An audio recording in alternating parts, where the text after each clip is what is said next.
तो हेलो दोस्तों, कैसे हैं आप सभी लोग। आज के इस वीडियो में हम लोग जानने वाले हैं कि सेंटअप एग्ज़ाम क्या होता है। इसके बाद हम लोग यह जानेंगे कि यह एग्ज़ाम होगा कब।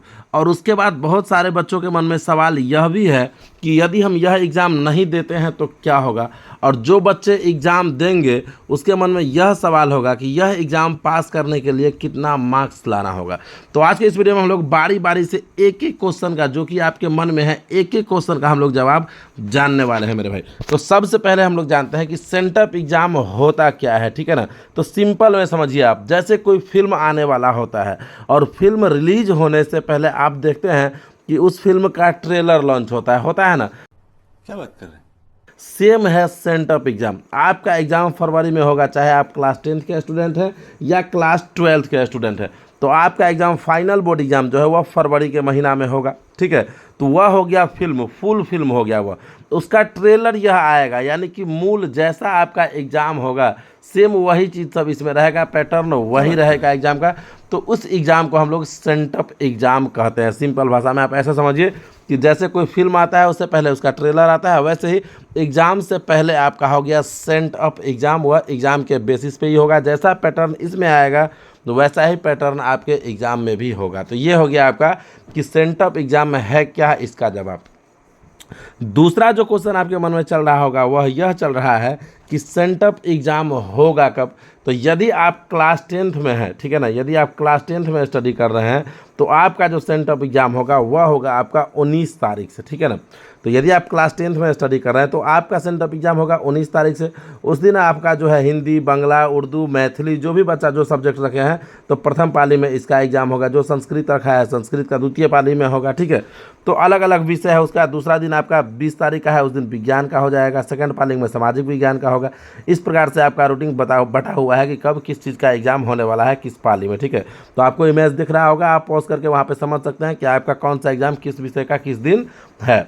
तो ये हो गया आपका कि एग्ज़ाम होगा कब, किसके लिए, क्लास 10th वाले के लिए। और यदि आप क्लास 12th में स्टडी करते हैं तो आपके मन में भी तो सवाल होगा कि भाई हमारा एग्ज़ाम कब होगा। तो सेंटअप एग्ज़ाम जो होगा वह पहले, स्वाभाविक सा बात है, बोर्ड एग्ज़ाम जो होता है वह भी पहले क्लास 12th वाले का ही होता है। तो स्वाभाविक बात है कि सेंटअप एग्ज़ाम होगा तो वह भी पहले क्लास 12th वाले का ही होगा। तो आप देखे हैं कि क्लास 10th वाले का जो है वह 19 नवंबर से है सेंटअप एग्ज़ाम, लेकिन क्लास 12th वाले स्टूडेंट्स जो है उनका जो सेंटअप एग्ज़ाम है वह 11 नवंबर से ही है, ठीक है ना। 11 नवंबर से ही है। 11 नवंबर में यदि आप फर्स्ट पाली में, यदि आप आईएससी रखे हैं, साइंस से है इंटर में, तो आपका फिजिक्स का एग्ज़ाम हो जाएगा, ठीक है। और यदि आप आर्ट्स से है तो आपका पॉलिटिकल साइंस का एग्ज़ाम हो जाएगा सेकंड पाली में। और फर्स्ट पाली में यदि आप आर्ट्स से है तो आपका फिलोसफी का होगा। इस प्रकार से आपका इमेज लगा हुआ है, आप पॉज करके देख सकते हैं कि किस तारीख को कौन से दिन में कौन सा विषय का एग्ज़ाम आपका होने वाला है, ठीक है। अब आ जाइए कि यह जो तीसरा जो कन्फ्यूजन है वह यह है कि यदि हम एग्ज़ाम नहीं देते हैं, क्लास सेंटअप एग्ज़ाम हम नहीं देते हैं तो फिर क्या होगा। तो सीधा सीधा देखिएगा आप, यहाँ पे जो आपका क्लास 10th का जो एग्ज़ाम का ये जो सेंटअप एग्ज़ाम का जो नोटिफिकेशन आया हुआ है, डिटेल जो आया हुआ है कि कब आपका एग्ज़ाम होगा, वहाँ पे लिखा हुआ है, नीचे में देख रहे होंगे आप, यदि कोई विद्यार्थी सेंटअप परीक्षा में शामिल नहीं होते हैं अथवा अनुत्तीर्ण हो जाते हैं तो वैसे विद्यार्थी वार्षिक परीक्षा 2025 में सम्मिलित होने से वंचित हो जाएंगे। यदि आप सेंटअप एग्ज़ाम नहीं देते हैं या आप उस एग्ज़ाम में पास नहीं होते हैं तो वैसे विद्यार्थी को वार्षिक परीक्षा 2025 जो होगा उसमें शामिल होने नहीं दिया जाएगा। तो आपको एग्ज़ाम तो देना ही है, बाकी पास होना नहीं होना आप उस पर छोड़ दीजिए, ठीक है। अब देखिए, तो यह सब बात आपको ध्यान में रखना है। तो सेंटअप एग्ज़ाम आपको देना ही है। उसके बाद देखिए नीचे में लिखा हुआ है कि ध्यान दें, पूर्ववर्ती कंपार्टमेंटल एकल विषय अंग्रेजी या समुन्नतल कोटि के विद्यार्थी को सेंटअप परीक्षा में शामिल नहीं होना होता है। जो भी बच्चे अगले बार फेल हो चुके हैं, ठीक है ना, या कंपार्टमेंटल का एग्ज़ाम दिए से नहीं पास हुए थे, तो उन बच्चों को आपको सेंटअप एग्ज़ाम में शामिल नहीं होना है, यहाँ पे क्लियर कह दिया गया है, ठीक है।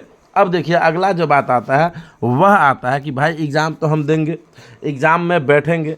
अब एग्ज़ाम में बैठने के बाद यहाँ पे तो बोल दिया है ना कि यदि आप उत्तीर्ण नहीं होते हैं, पास नहीं करते हैं सेंटअप एग्ज़ाम, तो आपको मेन एग्ज़ाम में शामिल नहीं होने दिया जाएगा। तो आपके मन में तो यह बात चल ही रहा होगा ना कि कितना मार्क्स लाएंगे, कितना नंबर लाएंगे ताकि हम पास हो जाए। तो सेम रूल है, जो आपका बिहार बोर्ड मेन एग्ज़ाम जो आप देंगे वहाँ पर जो रूल है पास होने का, वही यहाँ पर भी है। मिनिमम आपको 30% मार्क्स लाना पड़ेगा। तो यदि आप 100 मार्क्स का कोई किसी भी सब्जेक्ट का एग्ज़ाम देते हैं, जैसे मान लीजिए आप मैथमेटिक्स का देंगे तो वो तो 100 मार्क्स का होता है, तो यदि आप 100 मार्क्स का एग्ज़ाम देते हैं तो आपको मिनिमम 30 नंबर लाना होता है। और वहीं पे यदि आप देखिए, वहीं पे देखिए कि यदि आप साइंस और सोशल साइंस का देखते हैं तो साइंस और सोशल साइंस जो है, ठीक है ना, साइंस और सोशल साइंस जो है उसका केवल 80 मार्क्स का ही परीक्षा होता है। तो यदि आप उसका एग्ज़ाम देते हैं तो उसमें पास करने के लिए आपको मिनिमम 24 यानी कि 24 मार्क्स लाना है। इसी प्रकार से 12th वालों का जो है आपका तो 70 मार्क्स का होता है, प्रैक्टिकल वाला जो भी सब्जेक्ट है उसका, तो उसका आप 30% निकाल लीजिए कि कितना होता है, और जो 100 का है उसमें तो 30 नंबर लाना ही आपको। तो मिनिमम 30% मार्क्स आपको हर सब्जेक्ट में एक एक विषय में लाना है, तभी आप पास होएंगे। तो ये सब तो हो गया जो बोर्ड बता रहा है, सो आपको नियम बता दिया है कि ये सब चीज़ आपको करना है। आप एग्ज़ाम दीजिए, एग्ज़ाम आपको देना ही चाहिए भाई, सेंटर एग्ज़ाम है, मेन एग्ज़ाम का कॉपी रहता है, तो आपको देना ही चाहिए एग्ज़ाम, है ना। बाकी शामिल होना नहीं होना वो सब बाद में देखा जाएगा, आपको सिर्फ एग्ज़ाम देना ही है, इतना आप समझ लीजिए, ठीक है ना। आपका टेस्ट लेगा ये, ठीक है। तो आशा करते हैं आपको वीडियो अच्छा लगा होगा। यदि वीडियो अच्छा लगा है तो वीडियो को लाइक करके चैनल को सब्सक्राइब अवश्य कर लीजिएगा, ठीक है ना। यदि आप क्लास 10th और 12th के स्टूडेंट्स हैं तब तो आपको सब्सक्राइब करके ही जाना है।